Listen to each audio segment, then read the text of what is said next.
Good afternoon, Legal AFers. Good afternoon, Midas Mighty. Of course, good afternoon, Karen Friedman, Agnifilo. Day 14 in week 4 is in the books at the Trump criminal trial. It was definitely an eventful day today with that cross-examination of Stormy Daniels occupying most of the day. We'll get into the cross-examination. Every day we have our scorecard of everything that's taking place in the trial each and every day. So here is the Trump trial day 14 list. And hopefully everybody watching this is collecting these each day. You can just take screenshots of them so you stay up to date and you can go back and refresh your recollection about things that happened in previous days. So where we last left off on day 13, Stormy Daniels' cross-examination by Trump lawyer Susan Necheles commenced. And so today, Stormy Daniels completed her testimony. I put here odd Stormy cross-examination. That's a little bit opinionated there in my view, because for Trump's lawyers to argue they didn't want a lot of this salacious stuff out there, they focused a lot of time attacking Stormy Daniels on salacious things. And from all accounts, I think Stormy Daniels held up pretty well during the cross-examination. But Karen, I want to get your take on that. After Stormy Daniels died, you had Becca Manocchio testify. She is a bookkeeper at the Trump organization, and during the relevant time period, she would FedEx things to the White House. She would FedEx things to Trump while she was working at the Trump organization. And then she talked about there was another set of checks, though, that she would send to Keith Schiller, Donald Trump's bodyguard or personal bodyguard. And so that was a different set of documents. Then you had Tracy Menzies testify. She works at HarperCollins, the book company, and she was a custodial witness. She testified about additional passages from Donald Trump's books, passages like where Donald Trump says, hire the best, but then don't trust them and make sure you read everything yourself, to kind of highlight how Donald Trump micromanages everything. Then we had the testimony of Madeline Westerhout, who's a Trump's executive assistant, and she worked right next to Donald Trump in the Oval Office as his assistant. She was fired in that job, but was still on good terms with Donald Trump. And she testified that Michael Cohen and Donald Trump were very close to each other and had a close relationship as far as she knew while she was at the White House and before that when she was Trump's executive assistant. She talks about how Trump and Dan Scavino would craft the tweets together. Dan Scavino, who was like Donald Trump's deputy communications director, would bring Donald Trump the proposed tweets, and Donald Trump would write exclamation marks on it. And they were the only people who had access to Donald Trump's Twitter account and social media. She also testified about how Donald Trump would call Alan Weisselberg on the issue of some of these checks and signing off on checks.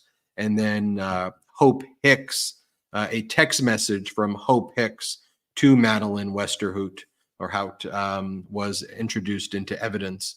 And it was about David Pecker and about these checks that Donald Trump was signing. And then as we're doing this, there was a motion for mistrial and some other issues about whether Karen McDougal was going to testify or not. The prosecution, as you had called it, Karen McDougal not testifying. The gag orders remaining in place. Donald Trump's lawyers requested that they be able to attack Stormy Daniels since she's no longer testifying. The gag order is going to remain the same. They're not allowed to attack her. But why don't we start, Karen, with just your overall observations and then the cross-examination of Stormy, some of these other witnesses, where we are today. I think you're on mute. I'm on mute. Okay. Today was a big, big day. The Stormy Daniels testimony was quite dramatic. And I think people are talking a lot about it because she, according to people in the courtroom, she really held her own against this really aggressive cross-examination that Susan Nicholas took as a tactic. And it was largely just surmised that why Susan Nicholas would do that. And all the conservative pundits and the Trump former lawyers or current lawyers who are on TV were all applauding Susan Nicholas for doing it, calling it things like cross-examination 101, attacking Stormy Daniels, and they thought it was great. So it's clear that the reason Susan Nicholas did this was to impress their client and impress their political base, and to really just be out there for the court of public opinion, because by all accounts it was really ineffective inside the courtroom.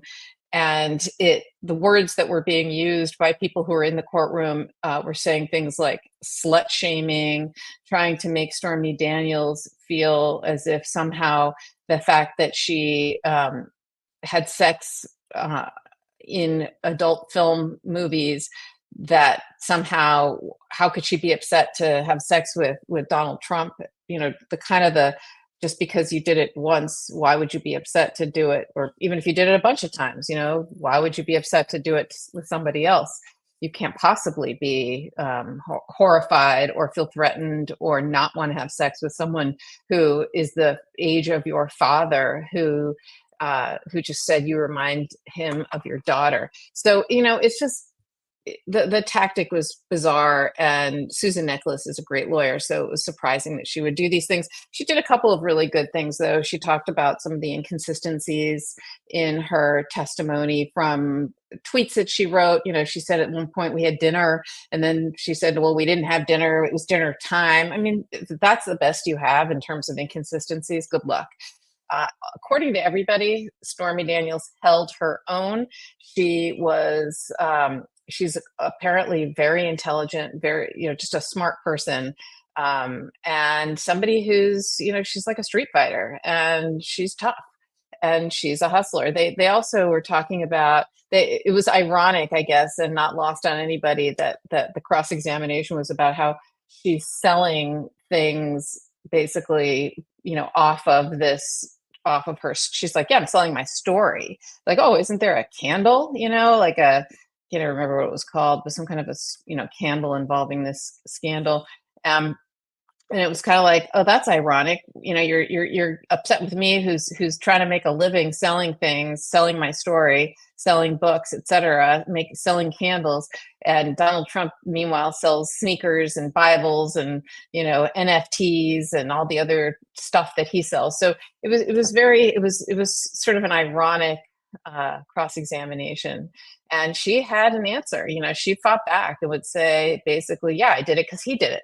Yeah, I was responding to what he called me. And so they made a few points, though. You know, the fact that she dislikes him very much, she hates him. She called him an orange turd, and she goes, yeah, because he called me a toilet face. And so I said, yeah. So I wish I could flush the orange turd or something like that. Like, you know, she fights back, and she fights back with Donald Trump's name calling. Sort of whatever he is. He's just so bizarre that was a president of the United States. Anyway, so she did great, apparently, according to people in the courtroom. But again, according to Donald Trump's base, somehow she did horribly and they did great. So, but I don't know. It's so bizarre how two people can see the same thing and see two different things. So the only thing that matters, though, is how the jury saw it. And at the end of the day, it almost doesn't matter, because she does not make or break this case. When they finally got to the other witnesses after she got off the stand, and Rebecca Minocchio, the junior bookkeeper from the Trump organization, testified about checks that were sent to the White House via FedEx to Keith Schiller. Don't forget, he's the bodyguard who was outside the hotel room in Tahoe, who was the one that Stormy Daniels was texting with, and that's how she reached Trump, or Trump reached her, and he met her outside the hotel room the night that they had sex. He was standing outside the hotel room. And so it was interesting that his name came up again as the person who they would FedEx the checks that and the invoices that Donald Trump would sign at the White House. It makes you wonder, is Donald Trump going to call Keith Schiller? Because one would imagine that he would testify favorably if these things aren't true, right? He would say things like, Stormy Daniels never came up to my hotel room. She's lying. Or, I didn't receive these checks, or I didn't give them to Trump, or who knows what he would say. So if he doesn't testify, I guarantee it will be noticed by the jury, and the prosecution might even comment on it, depending on if Trump puts on a defense or not. Of course, he doesn't have to. He's not required to put on a defense. In fact, he has a constitutional right not to, and a constitutional right to sit there and say nothing, do nothing. He doesn't have to prove anything. He doesn't have the burden to do anything. But if he chooses to put on a defense and doesn't call witnesses that would be favorable to him, the prosecution can consider asking for what's called a missing witness charge. Even if they don't get a missing witness charge, they can argue that point in summation that, look, they chose to put on a defense and they didn't call the people that allegedly could corroborate their side of the story, who are still close to Trump, still favorable to Trump. So let's see if the prosecution goes there. But she was really an important witness, because she's closing that gap that we've been talking about, the gap of, did Donald Trump know about these falsifications of the business records? The excerpts from his books that the prosecution's reading is another step showing how he's a micromanager. He is detail oriented. He'll fight over 10 cents, because 10 cents on a light bulb, if you have 1,000 light bulbs, that's X number of dollars across 100 properties. That could be thousands of dollars every year that you could then be using for something else. And so that's his philosophy, is very much to know about every dime.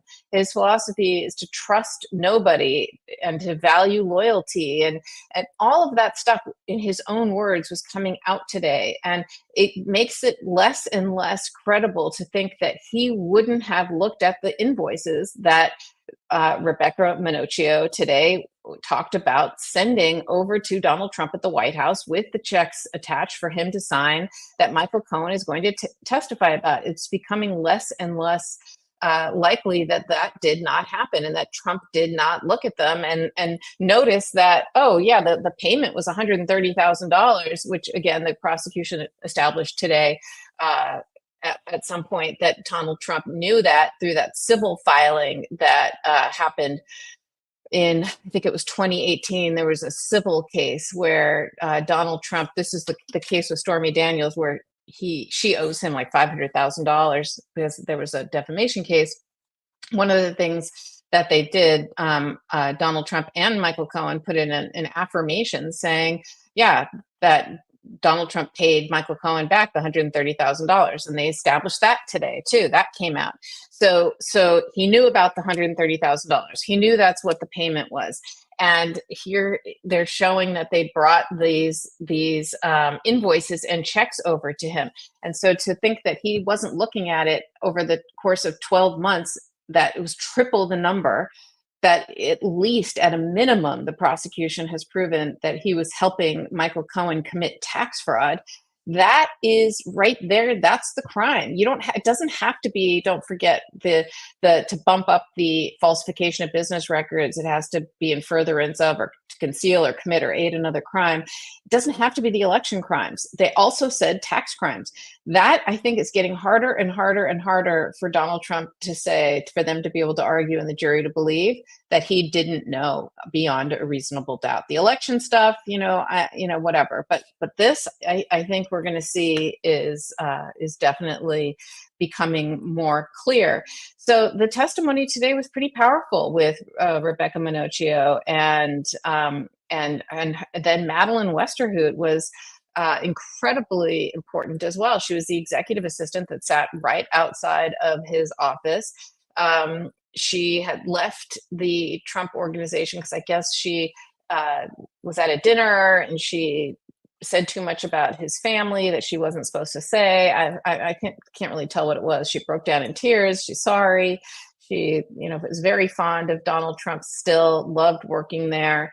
And she doesn't have an axe to grind against him, unlike Stormy Daniels or Michael Cohen, who will openly talk about how much they disdain Donald Trump. She still has a lot of affection for him. She testified about how nice his relationship was with Melania. When Melania came to the White House, they'd be laughing, and Melania wore the pants in the family and all that kind of stuff. They were very fond of them, and she liked the relationship.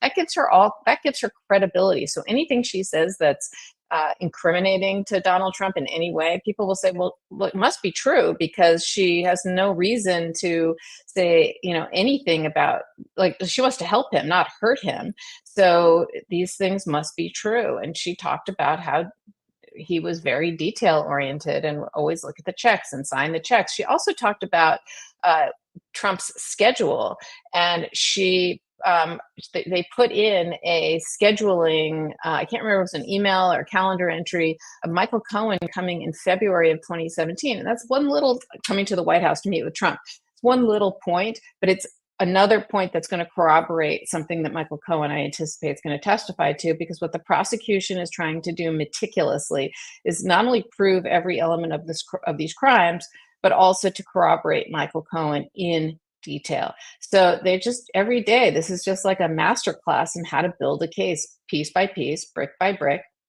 White collar cases can be quite boring.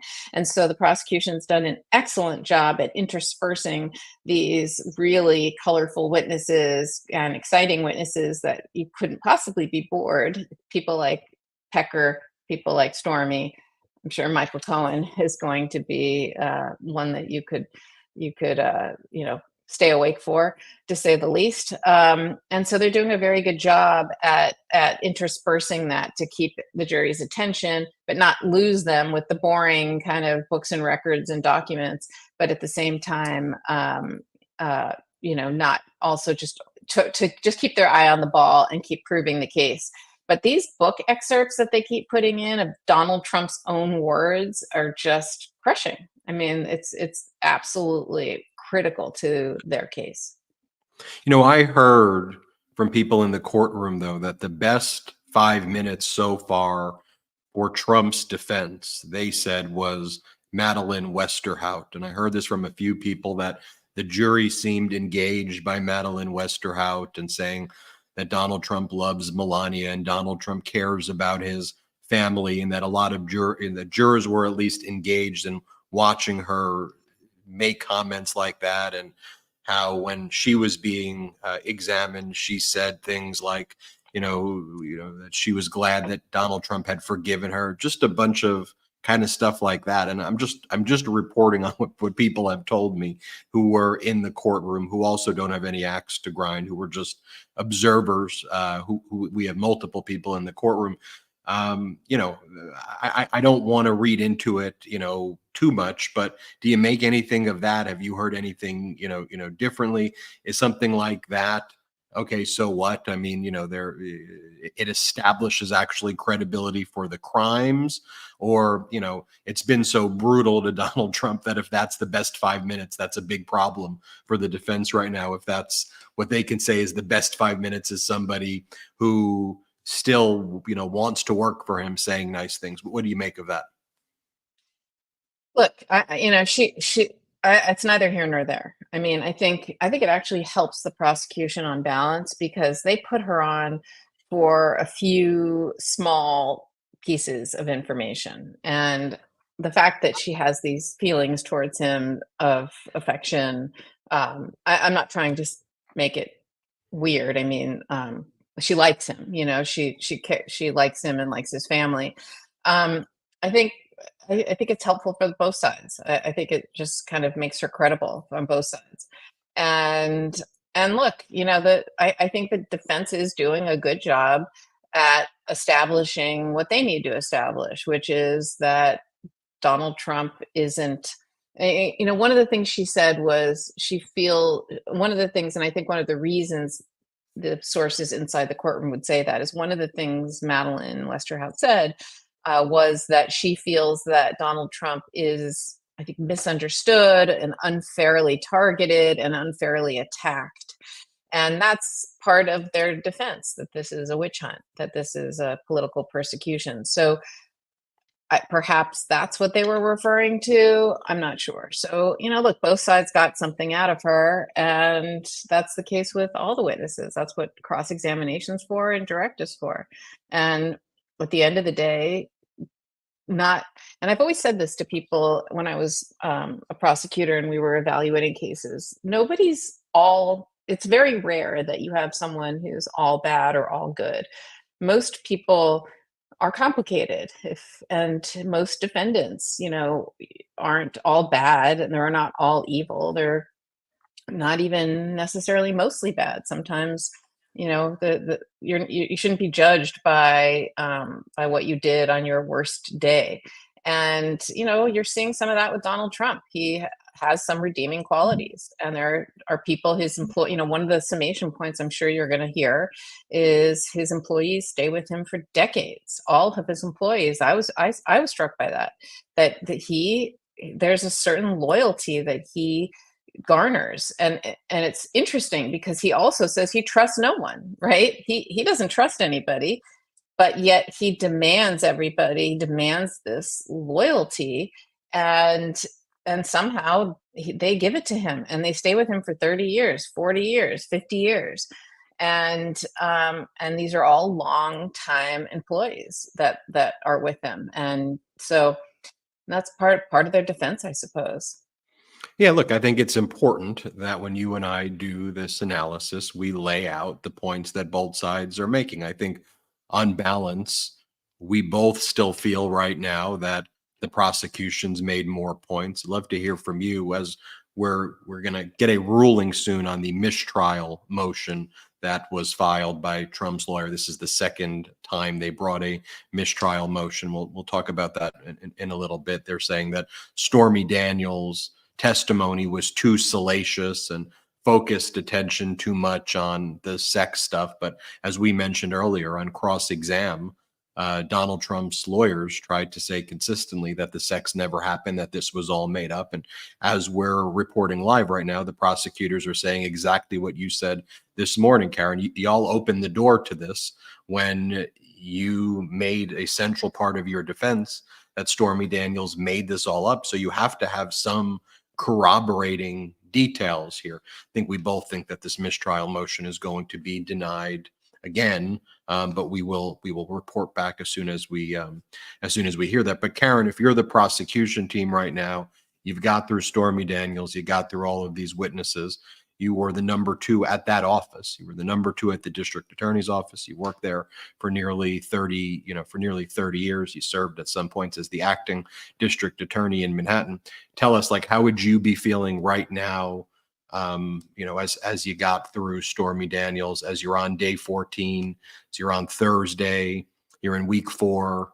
Tell us how you're feeling right now if you're the prosecution. So the prosecution is, I think, really making some excellent calls here. So, for example, they're not putting everything out that they could put out and put everything in, they're showing a lot of restraint in this case. Everyone talks about how salacious the Stormy Daniels testimony was. It wasn't at all. In fact, there was so much that the cross-examination, before Stormy Daniels testified, the defense asked that she not be able to talk about graphic details in sex, that it has nothing to do with this. The prosecution said it does. It goes to her credibility to be able to talk about details, and but we'll limit it. We won't talk about graphic genitalia descriptions or anything, but we do need to talk about it. And so the judge said, okay, just keep it limited. The defense opened the door. I mean, not just open the door, just blasted open wide the door to, if the prosecution wanted to, they could have gone in and on redirect, they could have, unless of course the judge, they might have approached the bench, because there was this colloquy that we'll learn once we read the transcripts later, when they come out. So we don't know what was said. Maybe they argued that they opened the door and the judge said, no, even though they did, I'm not going to let you go into it. Or they showed restraint and said, you know what, enough. We don't need to go into the salacious details. Either way, that stuff didn't come out. The mushroom shaped, whatever, didn't come out. And they showed restraint in other areas too. They, Todd Blanche was jumping up and down saying, we don't want Karen McDougal to testify. And the prosecution said, okay, we won't call her. I'm not surprised. I don't think they were ever going to call her. It never made any sense to me why they would call her, which I won't bore you with the reasons, but I'm not surprised about that. But again, showing restraint. Another area is Madeline Westerhout. If you remember, Ben, the reason she was fired from the Trump organization is because she told at an informal dinner, she told, I think it was some reporters or somebody, she said Trump doesn't like taking pictures with his daughter Tiffany because she's too fat, which, that's not a really kind thing to say. And I'm sure she feels really bad about it, which is why she started crying. The prosecution could have easily brought that out if they wanted to, but that's kind of gratuitously mean. So why do that? And so they're showing tons and tons of restraint, and I give them a lot of credit for that. They're not taking the bait of going to the salacious as much as people might want to say that they are, that they're bringing all this in. No, they're actually they're keeping this very tight and only bringing out the things that they need to bring out to prove this case beyond a reasonable doubt. Some is direct evidence, some is circumstantial evidence, and so I think they're doing a phenomenal job. And they're what's the opposite of widening? They're minimizing or shrinking the gap between the missing link that they've established beyond a reasonable doubt, in my opinion, that a crime occurred and that these crimes occurred, but that Donald Trump is guilty of these crimes as opposed to Alan Weisselberg or somebody else, I think, is that gap is shrinking more and more, because you want it. If I were them, I'd want to prove every detail of that crime before Michael Cohen got on the stand, so it wasn't dependent on Michael Cohen. And they're doing that. They're absolutely doing that. Like I said, Keith Schiller is, I'm fascinated to see if he testifies, given that his name is all over the place here. We'll see. But I think they're doing great. And if I were them, I'd feel really good about it. It's going really well so far. All right, Karen. So what is next? Obviously, there's got to be the testimony of Michael Cohen at some point in time. Any other major witnesses other than Cohen that you expect to be called by the prosecution? When do you expect the prosecution to wrap up its case? And then do you think the defense is going to put on one? You think they're going to put on a defense, or you think they're just going to throw it to the jury? So I don't think they would call Michael Cohen tomorrow. It's Friday. And they're not going to want, if I'm them, I think Michael Cohen is going to be on the stand for multiple days. And so given that fact, I'd want him to go on at the earliest Monday. And I think he goes all of next week or most of next week, just given how much he has to talk about. And if I'm the prosecution, I'm going to want to take the sting out of everything that there's going to be crossed on in defense on the defense case. Meaning I'm going to want to bring it up. I don't want to have any surprises come out and let them be the ones to have this, aha, isn't it true that you did this or that? I'd want to be like, hey, you were convicted of these crimes and you lied when you testified before Congress and you were convicted of lying and all that kind of stuff. And so I think you're going to expect to see a lot of that. And I don't think they would start on a Friday. So again, they might, but I just don't think they would. So given that, I think they must have other witnesses that they're going to be calling that I think are going to be similar to the ones we're seeing here, the people who received the checks or in the invoices and at the White House. And I mean, maybe they are calling Keith Schiller. I don't know. God, if they call Keith Schiller, who says that Stormy Daniels, yes, I brought her up to Trump's hotel room, that's going to be pretty critical. But we'll see. We'll see who are the witnesses that they call. They might call someone from the bank, showing that the money went in and then came out, that kind of thing, just because Trump's not stipulating to anything like that. So you might see those types of witnesses tomorrow, and then Michael Cohen, and then I just wonder who they're going to end with. I'm not sure. I'm not sure. I have to look at, I want to talk to people and see if other people have theories, but I think they'll have someone they're going to end with. I don't think they're going to end with Michael Cohen. I wouldn't want to, because I think Michael Cohen's potentially going to be a little bit of a fight between the defense and him. So I'd want to end with somebody else. Yeah, and will they put on a defense? It's a great question. I think it depends on how Michael Cohen does. I think if they think they sowed enough reasonable doubt from the prosecution's case, if they can't, if they have enough doubt in the case, they might not put on a defense. But we'll see. Yeah, well, I'll say this: everything thus far that I think Cohen could say has been corroborated by everyone, starting with David Pecker, Keith Davidson, Hope Hicks, Stormy Daniels, and then with today's various witnesses as well. It seems right now, Karen, that Justice Merchan is about to deny the mistrial motion filed by Donald Trump's lawyers. This is what Judge Merchan is saying right now. Mr. Blanche, referring to Todd Blanche, Donald Trump's lawyer, you denied that there was a sexual encounter between Stormy Daniels and the defendant. Justice Merchan notes that Todd Blanche made that remark in opening statements, leaving a controversy for the jury about whom to believe. Sound familiar, Karen? That's exactly what you said about opening the door. That was the theme you had this morning, opening the door. You called it. Justice Merchan notes that Donald Trump's lawyer didn't object to objectionable remarks multiple times. Justice Merchan said, there were many times, not once or twice, when Miss Necklace, Susan Necklace, objected, but she did not. For the life of me, this is what Justice Merchan said, for the life of me, I don't know why Miss Necklace did not object. Think about what Justice Merchan is saying there. And so I think we are just moments away from hearing that this mistrial motion will be denied.